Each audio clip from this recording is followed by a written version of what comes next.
Ond mae wedi bod yn gyffroes iawn y gweud y gwir. I ni wedi bod wrthi yn hyrwyddo a datblygu y gronfa wrth gwrs, a thrwy hynny wedi derbyn wedi gallu noddi 13 o geisiadau ar draws Cymru gyfan. Mae'r rheini wrth gwrs ar sail meithrin, mae nhw ar sail cyfyddydol a diwylliannol yn benodol, ac wrth gwrs pethau fel Cylchoedd Meithrin, fel canolfan wyddoniaeth, fel canolfan deulu a chanolfan fel fferm gymunedol wedi gallu llwyddo trwy'r arian yma wrth Chanolfan Cymru.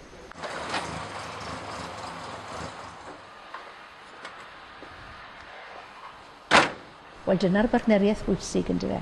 Dyna'r bartneriaeth lle cofiwch brynu tocyn Loteri Cymru ar-lein, ac wrth wneud hynny, mae yna 20% o'r elw hynny yn dod i gronfa Hanfod Cymru. A'r arian hynny wrth gwrs ar gael i ddosrannu gan Bwrdd Reoli Hanfod Cymru i brosiectau ar lawr gwlad yng Nghymru. Wel, mae yna bob math o geisiadau wrth gwrs, rai ar gyfer canolfannau cymunedol, eraill at gori, at fandiau pres ac yn y blaen. Am sialens ni nawr yw sicrhau bod y bobl sydd angen a gyda blaenoriaeth i gwrdd â nod ac amcanion Hanfod Cymru yn derbyn yr arian yma.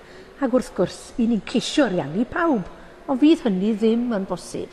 Fydd y bwced ddim digon mawr, ond ta waith am hynny, fe wnewn ni'n gorau fel bwrdd i sicrhau bod y bobl teilwng a'r mudiadau teilwng hynny yn cael